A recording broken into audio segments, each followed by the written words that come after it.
Bir neçə situasiya sualının izahını təqdim edəcəm. Dəyərli izləyicilər, bu cür situasiya suallarını işləmək üçün YouTube kanalıma abunə olun və videomuzun şərh bölməsinə fikirlərinizi yazın.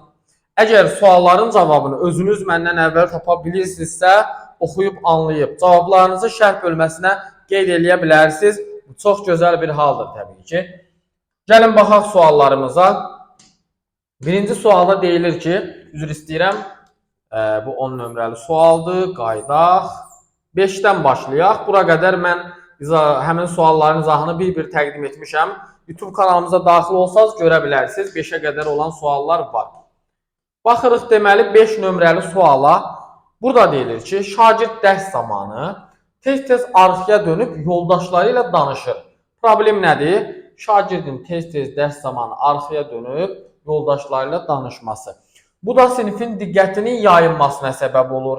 Bu problemi aradan qaldırmaq üçün müəllim nə etməlidir? Aha, problemi aradan qaldırmaq üçün. Baxın, ilk növbədə gəlin diqqətli olaq. Birinci anlayaq ki, problem nədir? Biz problemin nə olduğunu bilmirik hal-hazırda ki. Yəni, şagird nəyə görə tez-tez arxaya dönüb yoldaşlarla danışır? Bunun səbəbini bilmiriksə, səbəbi çox ola bilər. Misal üçün, nəyisə bəlkə dərslə bağlı nəyisə başa düşmür. Bu halda tez-tez dönür yoldaşından soruşur. Yəqin arxada oturan uşağı yaxşı oxuyan uşaqdır. Və yaxud da ki, ola bilər ki, lap dərsi pozmaq məqsədindən edir. Və yaxud da ki, şagird deyək hər hansı bir problemi var, yoldaşına onunla bağlı nəsə deyir. Və yaxud da ki, düşünə bilərik ki, bəlkə elə yoldaşlar onun fikrini yayındırır, tez-tez arxaya dönməsinə səbəb olur. Yəni, bu problemin səbəbi çox ola bilər. Biz burada özümüzdən nəyisə kəşf edə bilmərik təbii ki. İlk növbədə problemin səbəbi nədir? Problemin mənbəyi nədir? Onu anlamağa çalışmaq lazımdır. Cavabımız elə A bəndidir. Mən bu sınağı müdavimlərimizə işlədərkən bir çox hallarda gördüm ki, yanlış yanaşma nümayiş etdirirlər. Misal üçün D variantını seçənlər var idi. Səbəbini soruşanda müəllimlər qeyd edir ki, arzu olunmaz davranış üçün sinif qaydasını uşağa xatırlatmaq lazımdır. Bəli, xatırlatmaq lazımdır. Amma axı biz bilmirik bunun səbəbi nədir? Yəni, uşaq bunu həqiqətən davranış pozuntusu olaraq mı göstərir, yoxsa məcbur qalıbını edir? Bəlkə başqaları onu buna məcbur edir. Bəlkə həqiqətən bir özün daxilində bir problemi var. Ona görə arzu olunmaz davranış üçün sinif qaydalarını ona xatırlatmaq burada təbii ki, effektiv üsul deyil. İlk növbədə problemin mənbəyini araşdırmaq lazımdır. Dərsin mövzusunu dəyişdirib şagirdin diqqətini çəkmək, bu ümumiyyətlə yanlış bir fikirdir. Yəni, əgər mən mövzu ilə bağlı şagirdə maraq oyada bilmirəmsə, bu mənim problemimdir artıq, düzdür? Yəni, dərsin motivasiyasını deməli düzgün qurmamışam. Mövzunu dəyişdirmək burada doğru yanaşma deyil. Dərsin metodunu dəyişdirmək, metod o zaman dəyişdirilər ki, şagird bu metodundan dərsi qavraya bilmir və yaxud da ki, şagird deyir ki, mən bu metodu sevmədim, şagird yönümlü yanaşa bilərəm, amma burada onunla bağlı da bir problem yoxdur. Hələ biz bilmirik ki, bu uşaq niyə arxaya dönür, səbəbini bilmədən metod uyğun deyil deyə də bilmərik təbii ki. Qeyri-verbal stimuldan istifadə etmək, burada da şagirdə qeyri-verbal olaraq reaksiya göstərməkdən danışılır. Sadəcə axı biz burada bilmirik problem nədir, yenə də problemin nə olduğunu bilmədən qeyri-verbal münasibət göstərmək odur ki, məsələn, şagird dərsi pozur, müəllim ona jest və mimikalarla falan bir qeyri-verbal formada yanaşır və ya kartlardan istifadə edir. Bu halda problemi bilmədən bunu da etmək effektiv deyil. Bir dənə A bəndi ən doğru cavabımızdır. Mənbəyini anlamağa çalışmaq lazımdır. Sonra 6 nömrəli sual. Burada deyilir ki, müəllim şagirdlərin öyrəndiklərini möhkəmləndirmək üçün təcrübə sualları, o cümlədən mövzu ilə bağlı suallar hazırlamışdır. Suallar həm açıq, həm də qapalı idi. Baxın, həm açıq, həm də qapalı idi.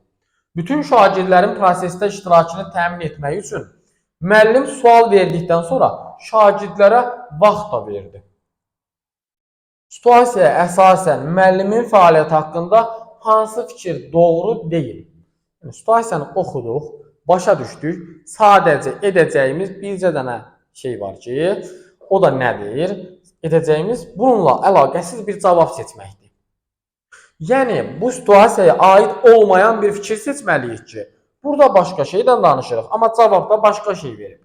Misal üçün A bəndi. Bir müəllim açıq suallar verərkən beyin həmləsi strategiyasından istifadə edib.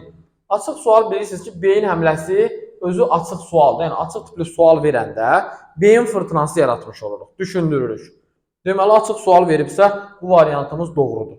Yəni yanlışı istəyir bizdən, amma yanlış deyil təbii ki, doğrudur. A-nı sildik. Müəllim şagirdlərə vaxt verməklə təlimdə bərabər imkanların tələbinə əməl edib. O şagirdlərə vaxt verib düşünmələri üçün.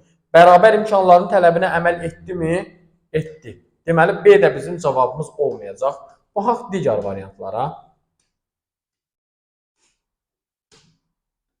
Burada deyilir ki, müəllim dərs prosesində refleksiyanı təmin edib. Edibmi refleksiyanı təmin? Bəli, baxın, desəz harada təmin edib? Orada deyirdi ki, möhkəmləndirmək üçün şagirdlərdə mövzunu, dərsi, özünü qiymətləndirməni, möhkəmləndirmək üçün refleksiyanı da təmin edib deyə bilərik. Deməli, bu da yanlışdır. Refleksiya var idi orada. Müəllim təlimdə sual-cavab prosedurunu həyata keçirib, bəli, açıq və qapalı suallar vermişdi. Deməli, bu da situasiyada öz əksini tapmışdı. Lakin Y variantına gəlin baxaq. Bir müəllim təlimi açıq sualla başlayıb, qapalı sualla yekunlaşdırıb. Situasiyanı qayıdıb gelib oxusaq, görərik ki, orada müəllimin açıqla başlayıb, qapalı ilə bitirməsi haqqında heç nə yazılmayıb. Sadəcə deyir ki, müəllim açıq və qapalı suallardan istifadə etdi və şagirdlərə neynədir? Şagirdlərə bunu həll etmək üçün vaxt verdi. Bu qədər yəni, vaxt verdi. Deməli, E bəndi. Cavabımız olacaq burada Y bəndi. Daha sonra növbəti sualımıza baxaq, 7 nömrəli sual. 7 nömrəli sualımız iş üsulları ilə bağlıdır. Baxın, müəllimlər, deyilir ki, müəllim şagirdləri müxtəlif qabiliyyət və nailiyyət xüsusiyyətindən asılı olmayaraq kiçik qruplara ayırdı. Müəllimin həmişə edəcəyi ən vacib məsələ nədir? Uşaqları qabiliyyətlərinə, nailiyyətlərinə görə bölməmək. Burada da müəllim düzgün addım atıbdır. Mövzunu qrup sayına görə hissələrə ayıraraq hər bir şagirdin müxtəlif qruplardan gəlib verilmiş eyni hissəni öyrənməsinə şərait yaratdı.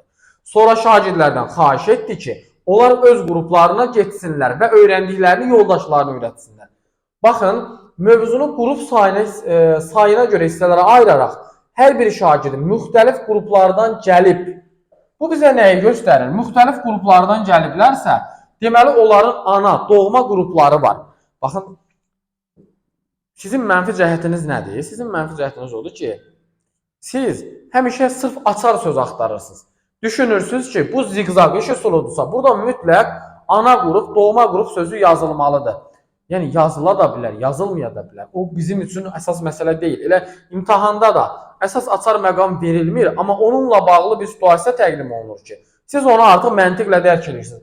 Burada da müxtəlif qruplardan gəlib sözü, onların ana doğma qrupunun olduğunu göstərir. Eyni hissəni öyrənməsinə şərait yaratdı. Sonra şagirdlərdən xahiş etdi ki, onlar öz qruplarına getsinlər. Baxın, onların öz qrupları ana doğma qruplardır ki, yenidən ora geri dönüş edirlər. Deməli, söhbət hansı üsuldan gedir? Ziqzaq iş üsulundan gedir. Bu qədər sadə. Daha sonra müəllimlər, növbəti deməli sualımıza baxaq, üzr istəyirəm. Növbəti sualımıza baxaq, 8 nömrəli sual. Deyir, aşağıdakılardan hansı effektiv rəy deyil? Aşağıdakılardan hansı effektiv rəy deyil? 1 nömrəli sual, yəni A bəndi. Misalı həll etmək üçün seçdiyin strategiya özünə məxsusdur. Afərin sənə, ancaq bu yol verilən misal üçün düzgün yol deyil. Sonluğa biraz düzəliş etməlisən. Effektiv rəy ola bilərmi müəllimlər sizcə? Bəli, təbii ki, ola bilər. Niyə? Çünki müəllim onun birinci uğurunu, gördüyü yaxşı işi vurğuladı. Daha sonra onun mənfisini dedi. Düzdür? Bəli, vurğuladıqdan sonra mənfisini dedi. Vurğuladı, mənfisini dedisə, deməli, burada müəllim birbaşa neynədir? Düzgün rəy vermiş oldu. İkinci situasiyaya baxsaq, deyilir ki, yazdığın inşa verilmiş məzmunu tam ödəyir. Demək, mövzunu düzgün anlamısan. Baxın, yazdığın inşa, verilmiş məzmun tam ödəyir. Deməli, uşağın işi effektivdir tam şəkildə. Və müəllim də ona düzgün bir istiqamət verir, deyir ki, hə, əladır, yəni gözəldir gördüyün iş. Demək, mövzunu sən tam anlamısan. C, bu da yəni doğru rəydir. Şeiri əzbərdən tam olaraq düz dedin, ancaq intonasiyada səhv edirdin. Sözlərin düzgün orfoepik qaydalarına baxarsan. Görürsünüz, müəllim neynədir? Birinci ona işinin effektiv tərəfini dedi, sonra səhvini dedi. Və bunu da düzəltmək üçün yol göstərdi spesifik olaraq. Deməli, bu da düzgün rəy hesab olundu. Suala dolğun cavab verdin, afərin sənə. Məktəb tədbirlərində təkcə səni dəvət edəcəm. Baxın, bu qədər. Variantımız məlumdur. Bir suala doğru cavab verdin, afərin. Yaxşı eləyib də, yəni uşaq doğru cavab verib, afərin. Amma təkcə səni dəvət edəcəm, bəs digər uşaqlar harada qalacaq? Tədbirdə bir nəfər iştirak edəcək.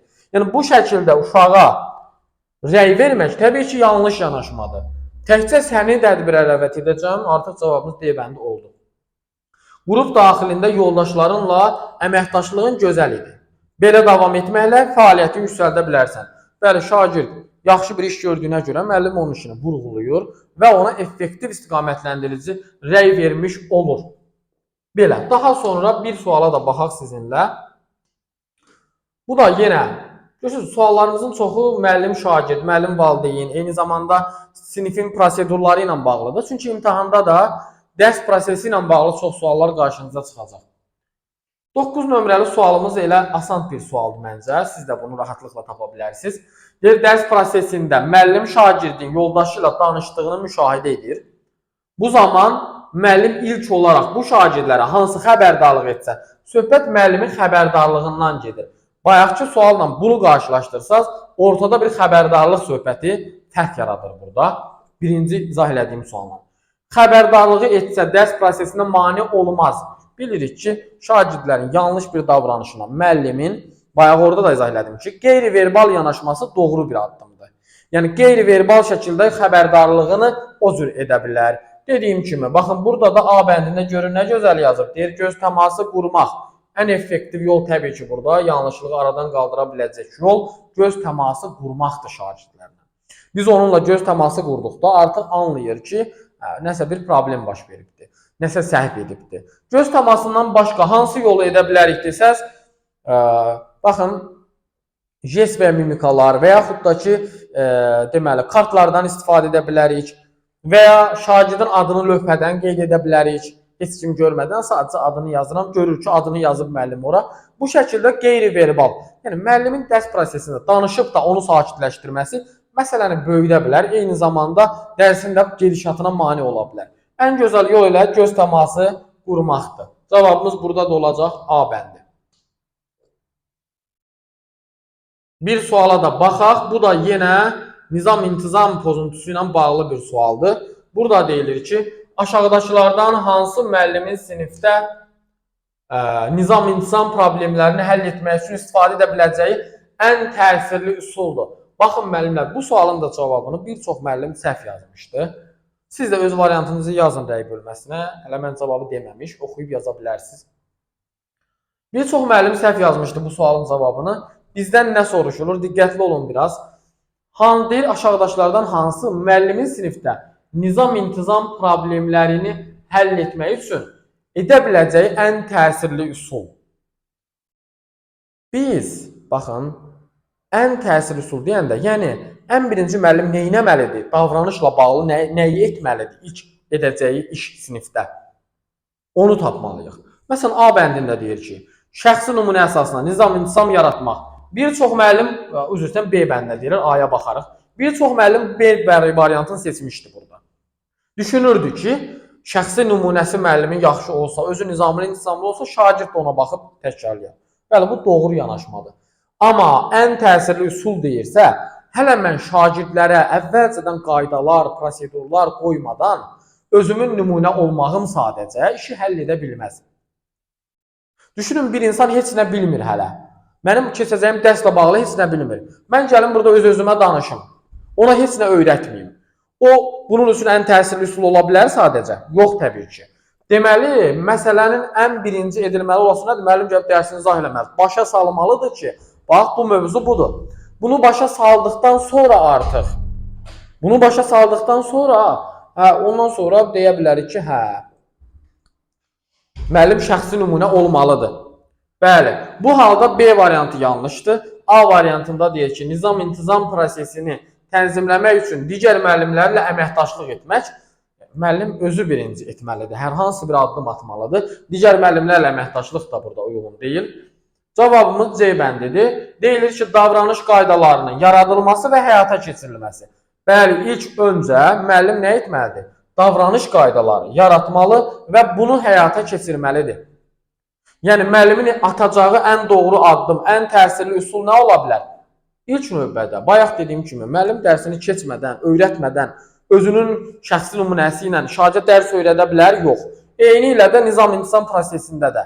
Müəllim qayda, prosedur, gözlənti qoymadan, özü şəxsi nümunə nə qədər də olsa, bunu şagird təbii ki, anlamayıb, dərk etməyəcək. Bu səbəbdən də cavabımız burada C bəndi olacaq. Tez-tez vəzifələrini xatırlatmaq. Təbii ki, doğru yanaşma deyil.